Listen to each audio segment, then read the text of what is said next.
How's everybody doing out there? So, I've been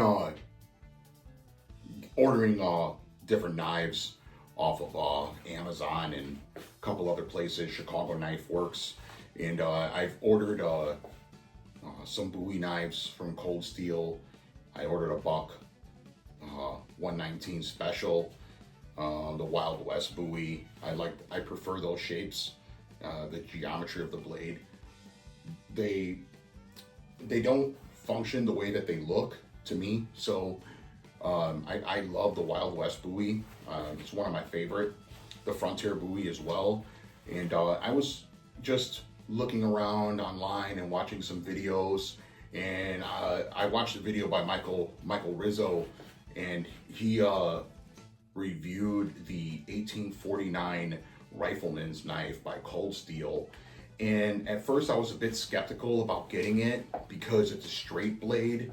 It does have a little bit of a sharpened swedge on the back end of it, but I just didn't, and it's quite a long knife too. It's overall, I think it's 17 and a half inches long, and the blade is 12 inches long.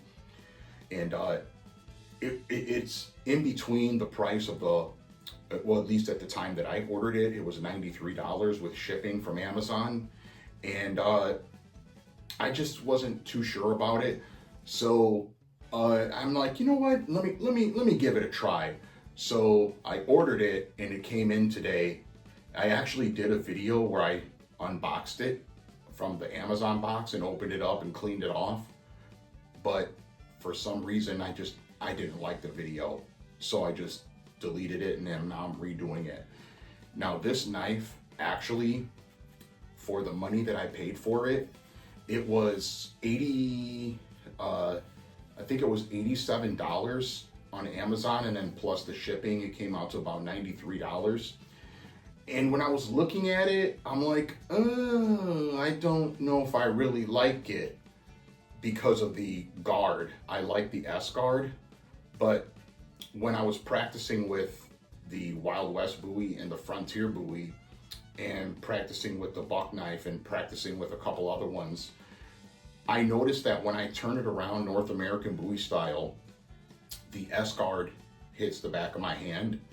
It needs to be a U shape going upwards like that in order for you to use it where it doesn't hit your hand.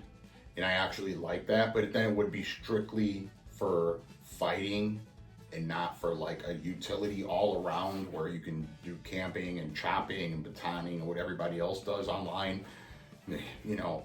But this knife, I thought maybe might be a little bit too thin, and it's long, so maybe it might get some flex in it or some type of bend. And I actually, one of the reasons why I ordered it is because of this sheath. Now, if you look at this sheath, it's actually very well made. It has this raised portion here that's been stitched, and I don't know if there's something in there, but it's very hard, and it doesn't move. Now the chape, the metal chape it has no scuff marks in it. It's very shiny. It's brass, and I like the brass and the black. I like that. It looks really nice, and it has this frog that you can take off, you can put it back on. I wish they made the Frontier Bowie sheath this well.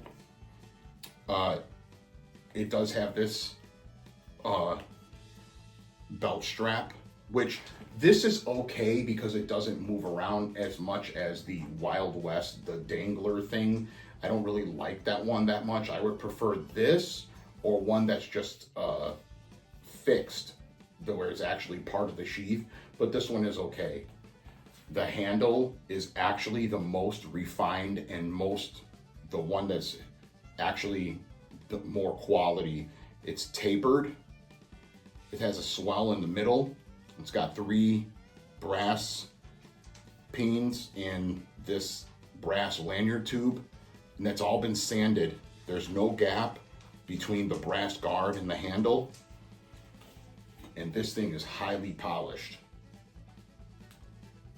This is more polished than the Wild West Bowie, and you can barely see any lines on it. Now, when I got it, it was of course, obviously, it was covered in oil or grease or whatever. The handle wasn't, and the brass guard wasn't, but the blade was, and it had some spots on it. But I sprayed it with some spray, and I wiped it off dry and sprayed it with some spray, and this thing came out. All the marks came off of it. This thing, there's no residue from the sheath, maybe a little bit of dust, but not bad at all. Now, when I got it, nothing indicated that this was going to be a just a swedge, a false edge, or if it was going to be sharpened. Well, when I was cleaning it, I just barely saw before I got my finger towards there that this thing is actually very sharp. Mine came with a sharpened swedge. I don't know if anybody else's did, but this one does. And this knife is extremely sharp, especially down here. From about here to here is extremely sharp. Now, this portion of the blade, from there to about right there, I want to say maybe 3/4 of an inch, is not sharpened, which is fine. I don't care, because the rest of them are like that.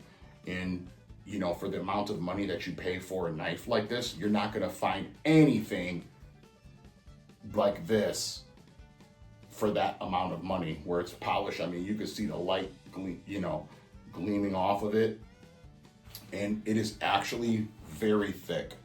I thought this was going to be like a very thin, maybe not that good of a knife.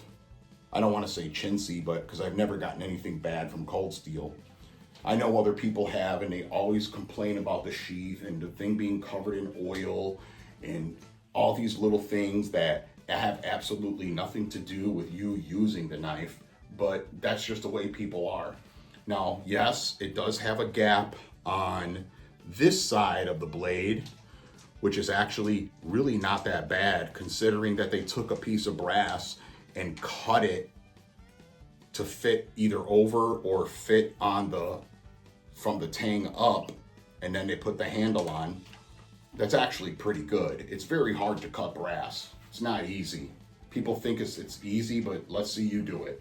To make a knife like this, which is 17.5 inches long, the blade is 12 inches long, and this thing is, it's pretty thick.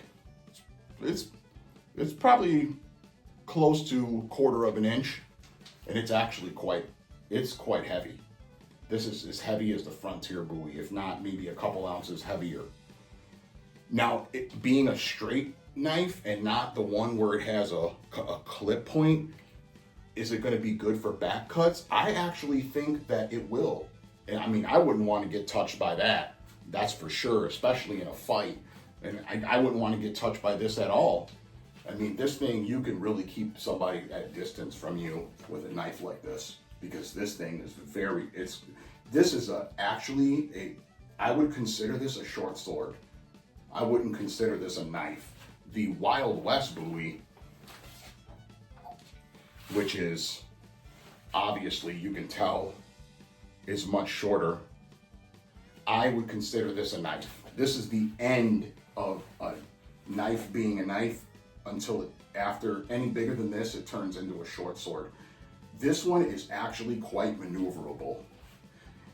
At first I was like, I don't know, it looks like a cowboy western style knife. And then I saw it in a video and I was like, you know what? I want one of those. So I think it was a guy named Choir Boys that had this on it. He did a review of this, and this was really, really nice.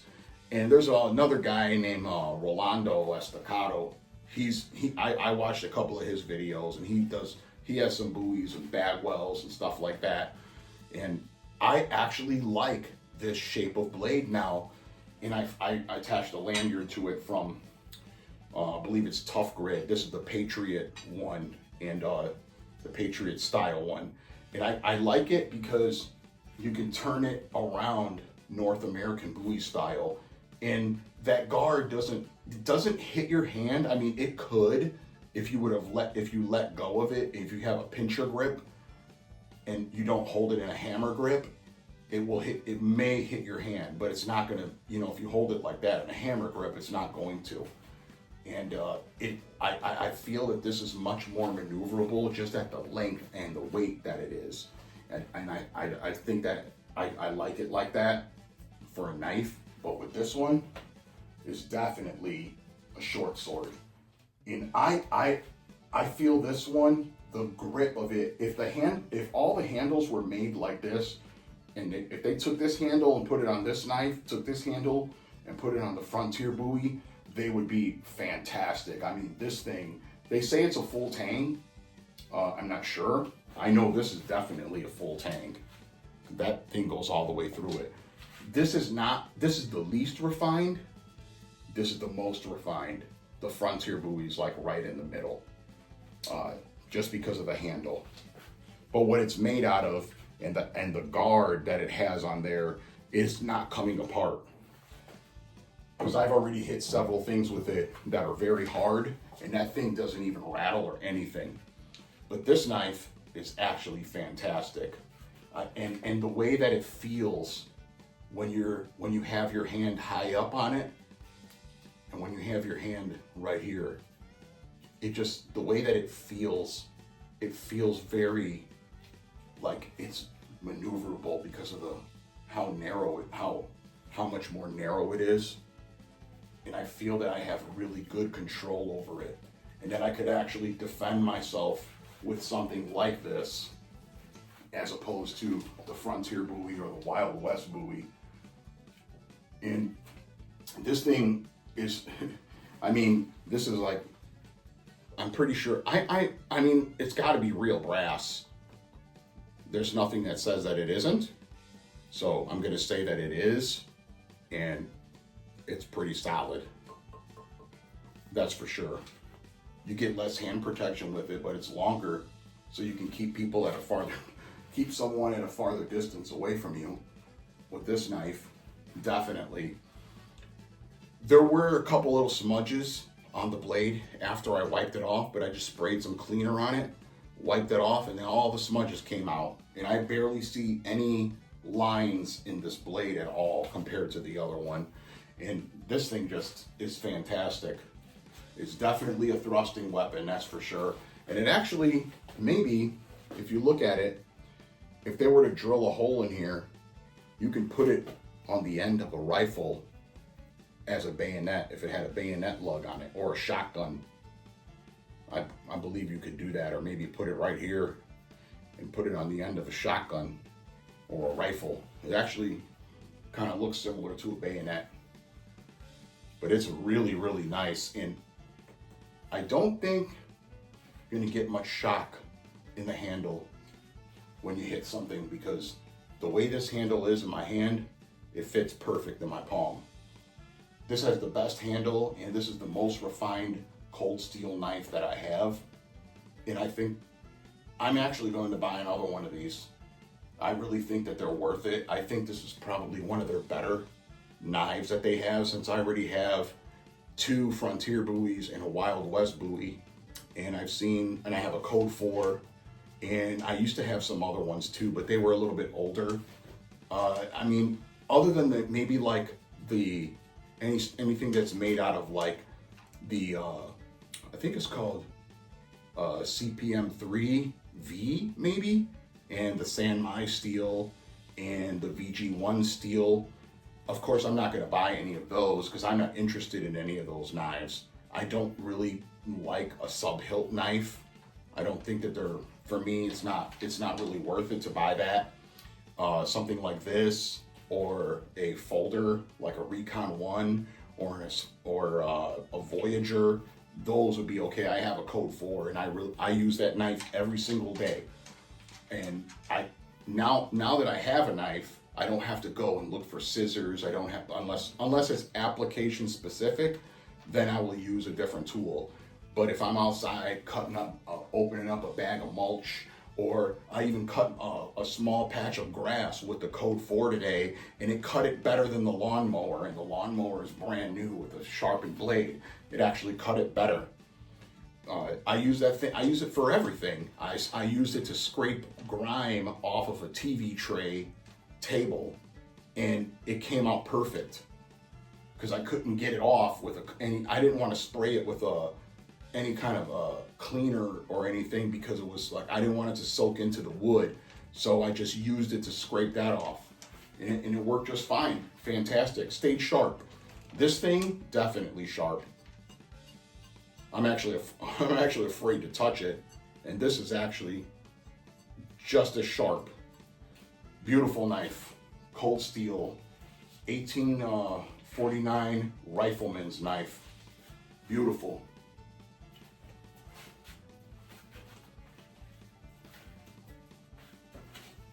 You definitely swing it around. It's not that bad. Really nice. I'll put the link in the description. If you're in the market for a knife like this, or even if you just want one, go ahead and order it.